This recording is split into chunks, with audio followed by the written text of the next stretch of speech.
Although more people would buy snow cones at cheaper prices, Jody and Riley wanted to also look at the revenue they would generate. They extended the data table to calculate how much they would make given each price and the number of people. So this is what we had yesterday, right? Okay, so today we're extending the table, and we're going to have a column for process to computer revenue, and our Y value this time, our dependent value, is going to be our revenue. Based on what? How are we going to calculate the revenue? Multiply what? The cost per snow cone by the number of people that are willing to purchase at that price. Okay? So what is 0.25 times 75? What is 25 cents per snow cone for 75 people?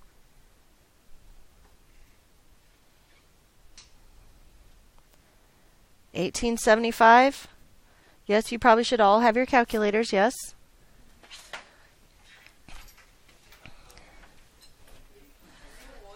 $0.50 times 70.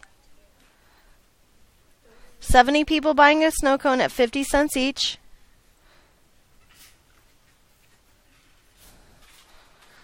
Is 35. 75 cents snow cone that 65 people are buying is going to give us a revenue of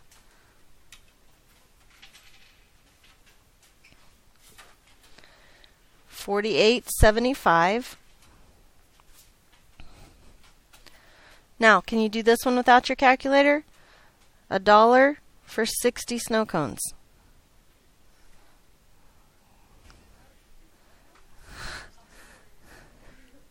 Guys, he was teasing when he said 59. He was joking. He was joking. I was being silly about multiplying 1 times 60, and he was being silly in his answer of 59. It's okay. Good job, Reggie. 125. Snow cones $1.25, and we're selling 55 of them. How much revenue does that generate?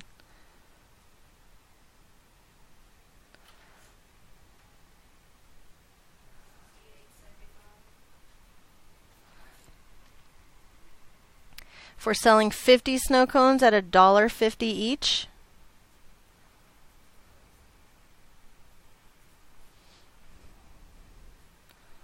$75.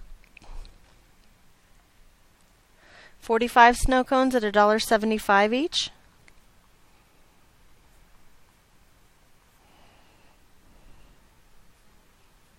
$78.75. Thank you. Try this one, Reggie. $2 each for 40 snow cones. 80. 80, very good. $2.25 per snow cone for 35 snow cones.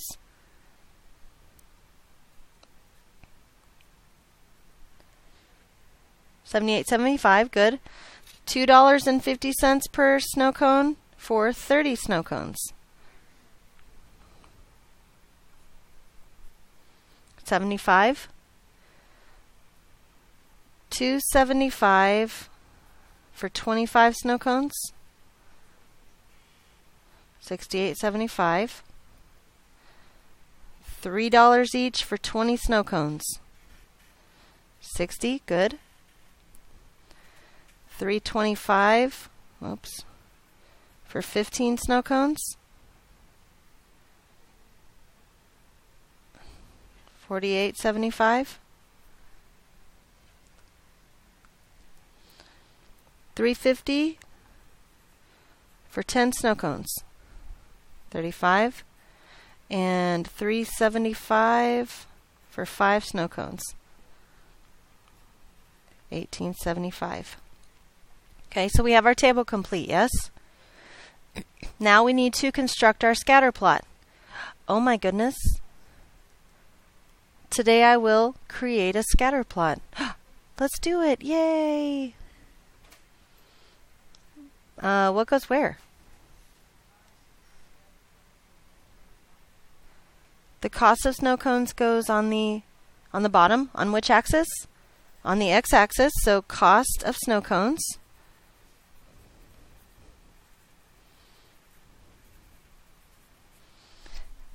And what goes along the y-axis? Revenue, right?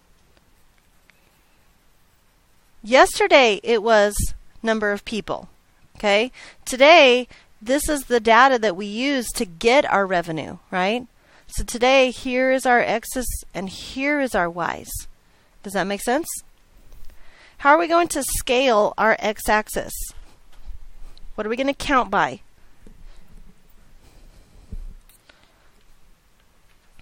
$0.50? So 0.51, 1.52, 2. How come I didn't say 0.5 was right here? That's 0, right? Just saying.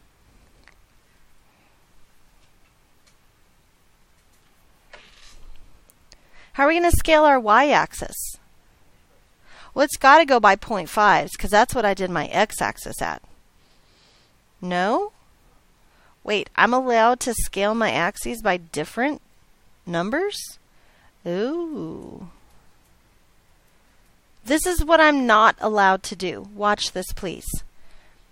I cannot say that this is 1875, and this is 35, and this is 4875, and this is 60.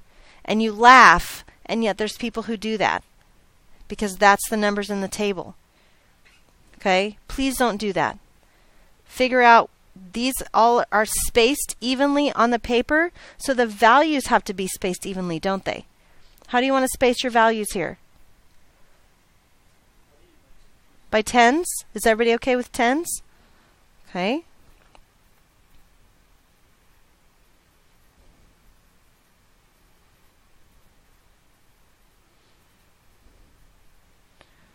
Okay.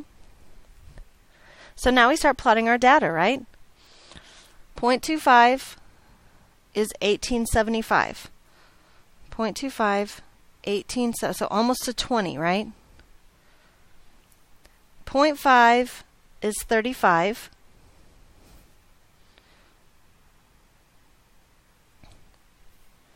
0.75 is 4875. So 0.75 is almost to 50, right? 1 is 60. You got this? Okay, draw your scatter plot, please. 95, 68, 75, 150, 75, 175, 75, $2.80, 225, 78, 75, 250, 75,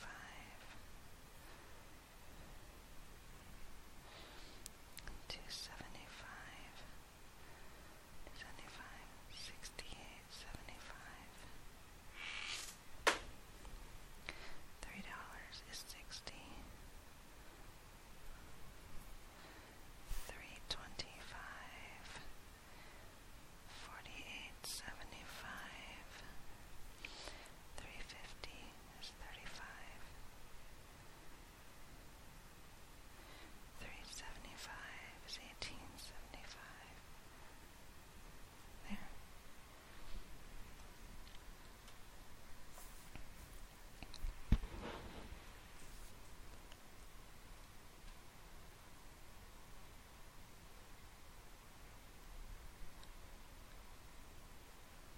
Does your scatter plot look like mine?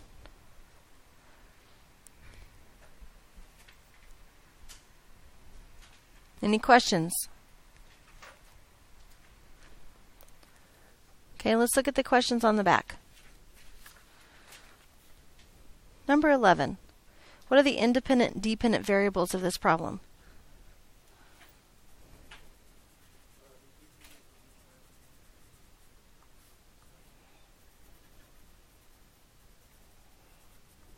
So I heard that the independent would be the cost of the snow cones.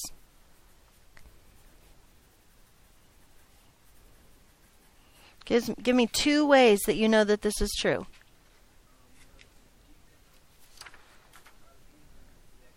Independent is the x value. So on the table, it's the cost of my snow cones. It's the x value. Then you can look on your graph and it's along the x-axis, so that's your independent value, right? Okay? And our dependent value then would be revenue, because it's along the y-axis of your graph and it's along the y column of your table. Good? Also, the revenue depends on how much you charge per snow cone, right? Okay. What's an appropriate domain and range for this problem situation? Does anyone remember from yesterday what variable, what letter we're going to use to represent domain? D, excellent. Domain. What kind of x values are we allowed to have in this problem?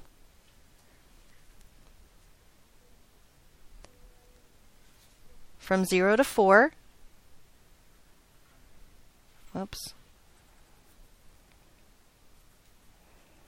Is there any more specificity we need to have? Is there any more specificness? I don't even know if that's a word, specificness. What'd you say?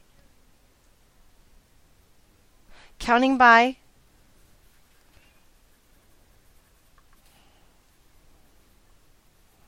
0.25.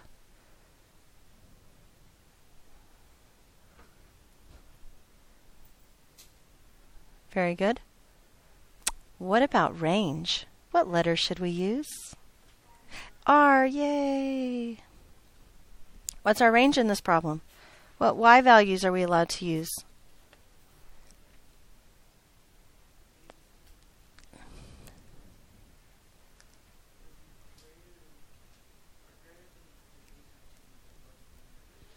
Keep in mind that if I use 0 and 4, which I did put in my domain, what would happen? From 0 to 80, right? My range is going to be 0 to 80. This has been a problem today, and I totally understand it. We just talked about a little bit yesterday, but I want to remind you that remember when we're talking about domain, we have an x here. But when we're talking about range, we have a y. Okay, I've seen a lot of people put an x here today because we put an x here, but remember domain is talking about x's, range is talking about y's, so that's got to be a y. I'm totally guilty of that myself, so just be careful of that, please. So now what? Are we done with the range?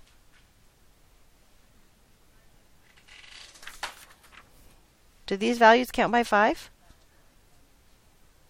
That's what we had yesterday, right? Because these values very clearly go by 5s. But what about these? Is there a constant thing that they change by?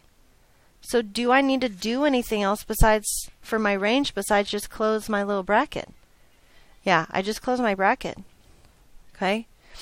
Because all those values in between we're going to get when we substitute these values in, aren't we? Okay? So is it increasing or decreasing?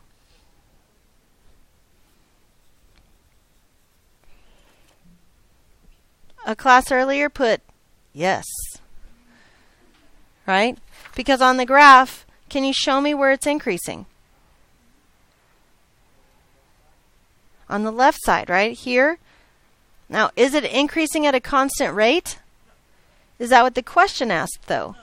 It just said, is it increasing? Well, right here, it is increasing. All these points are increasing. Even from here to here, it's increasing, isn't it? Then what happens? It decreases. Again, it's not decreasing at a constant rate, but that's not required here. We just need to know if it's decreasing. Okay? Is it continuous or discrete? Pardon?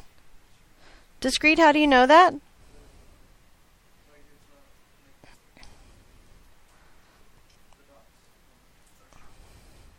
So this was the homework help from last night, right? Can the points be connected? Are the values in between the points true? What do you think? Discrete. Very good. Is the relation a function?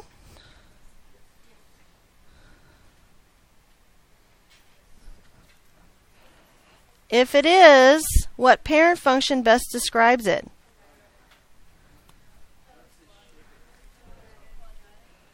Okay, you guys just had a good discussion, and I need to make sure everybody heard your discussion.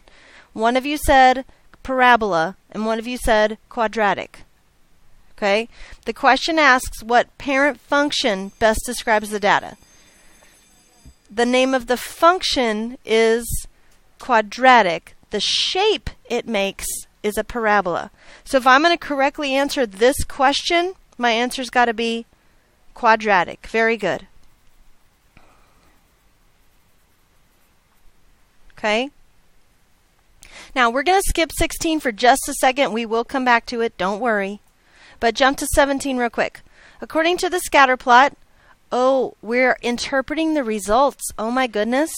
There's our objective. Let's interpret the results. According to the scatter plot, what would be the best price for the snow cones? And explain how this is determined. So the best price for snow cones is $2.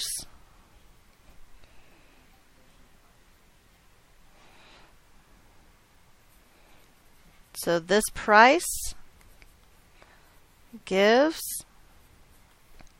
what?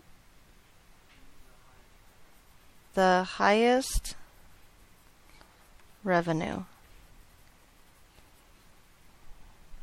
Does that make sense?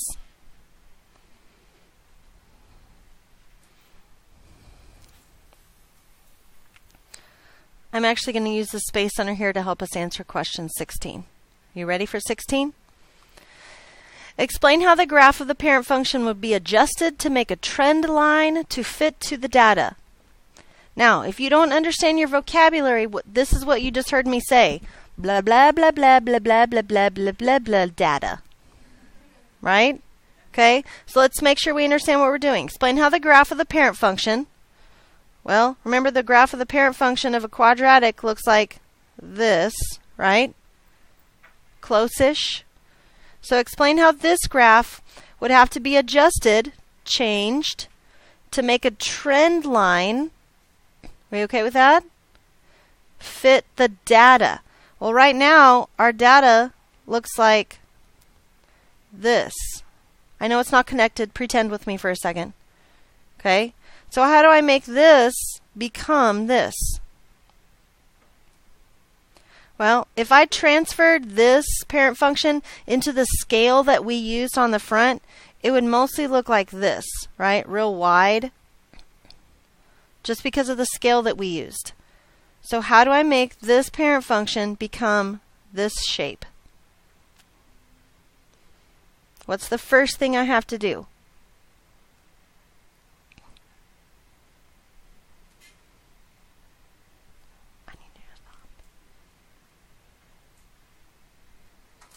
Anybody?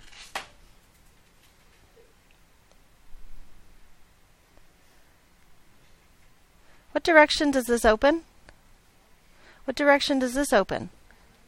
So I could flip it. Okay? Flip it has many different meanings. I could show you one on my hand right now. Right? You don't want me to. I know. It's okay. Okay? So can we use some better vocabulary, some math vocabulary than just flip it? Maybe like if we looked in a mirror? Reflect. Okay? So we want to reflect it. So first we're going to reflect it. Reflect over what? What are we reflecting it over? Try again. X-axis. When I reflect it over the x-axis, I have now made it look like this. That's getting closer, isn't it? Translate what? Where? Give me directions. Up. So if I move it up, how far am I moving it up first? Okay, translate is a perfectly good word. I need to make sure you know another word. Which direction did I translate it? Up. Okay, what's a mathematical word for up and down? Vertical, right? So watch this. Vertical. shift up, how many? Go back to our actual scale drawing. How far do I need to move it up? 80, right? So I need to do a vertical shift up 80. Now, everybody look up at the screen. Everybody look at this word right here. We're going to be using this word a lot this year, and I really, really need you to remember your F. It's important. It really is. It's like if you were taking a test and accidentally forget the F. I really have to laugh. Okay? Please remember your F's. Okay? So now I've moved it up 80, vertical shift up 80, so it's here. Now what? To the right? What kind of shift would that be? If up or down would be vertical, left or right would be horizontal. Very good.